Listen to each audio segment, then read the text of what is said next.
Guys, welcome back to our channel. And today's vlog guys, magluluto po tayo ng hindi siya stew eh. Ginisa. Ginisa guys na oyster mushroom. The huge mushroom and the most delicious mushroom for me.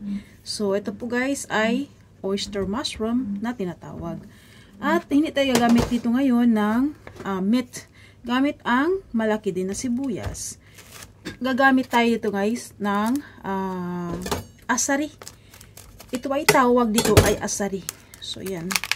Shell-less na po siya guys. Tinanggal na po siya at boiled na siya. Ano? Hindi mo na kailangang himayin. Shell po yan guys ha. Shell? Shell? Shell nga ba? Oo, shell. Pearly shell. Ganun. Asari. Napakasarap po nito guys. Then, favorite ko na mix of gulay, carrots, sprout, and also the, aywan ko ang tawag dyan sa English. Hindi ko alam. Basta ang alam ko, tawag sa kanya, nira. So, yan guys. Simple lang po ito. Pero, ito po ay pangpabigay, dagdag ganda. Ito po ay magbibigay sa iyo ng lakas araw-araw. So, this one, hindi po siya spice guys. Isa siya sa main dish. Ito po ay ating hiwain na ganito kalalaki. So, yan. At ihalo natin siya mamaya sa ating oyster mushroom.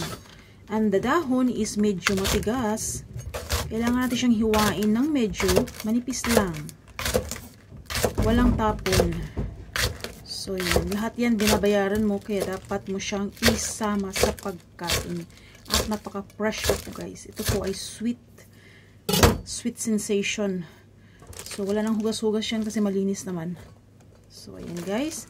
Then, let's proceed to oyster mushroom. This oyster mushroom guys is napakasarap. Mabilis. Madali itong, madalas itong ginagamit ko sa aming curry. So, ayan. So, this one is hindi ganun kalalaking hiwa. Tama lang. 1 bite size. Mushroom po guys ay very versatile. Pwede mo siyang ihalo sa kanin.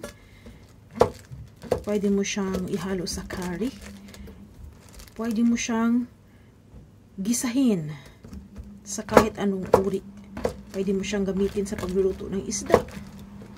Pwede. Ako rin pwede sa'yo.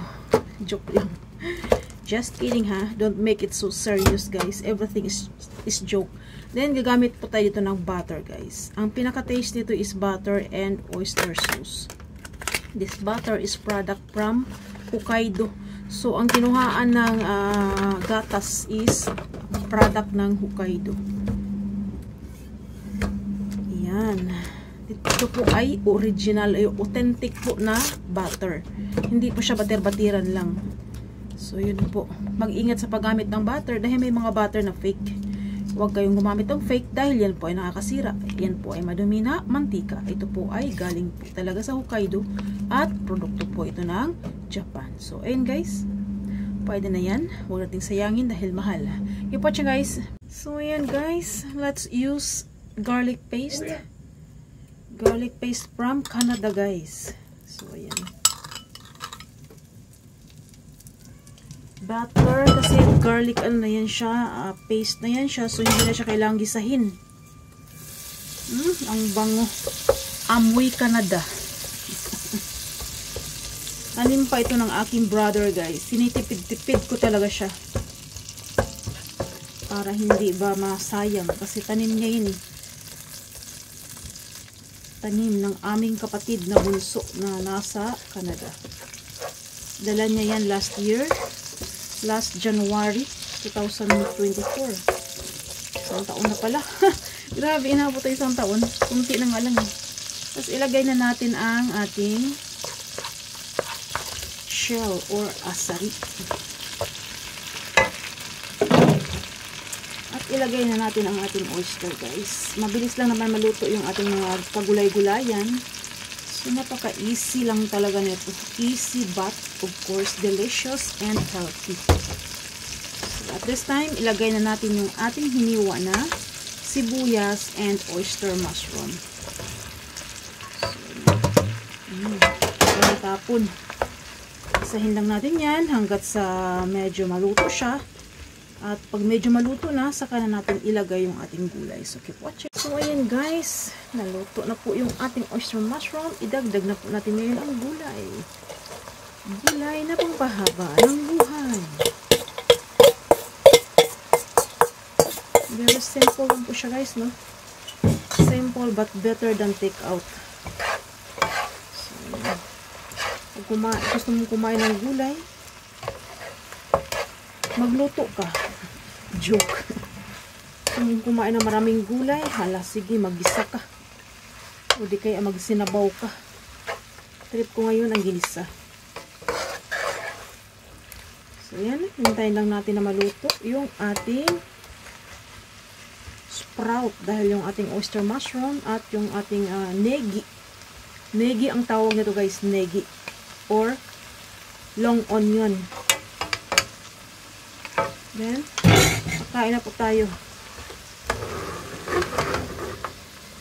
So, yan lang po siya guys. So, ready to serve na po yan.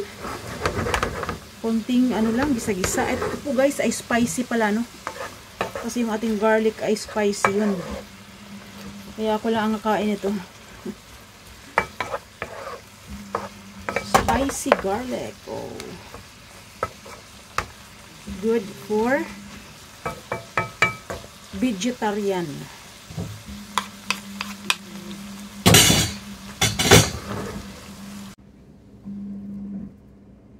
So ayun guys, until here, thanks for watching. Sa mga dokang dulo, you are awesome, and please do share and comment and subscribe. Bye.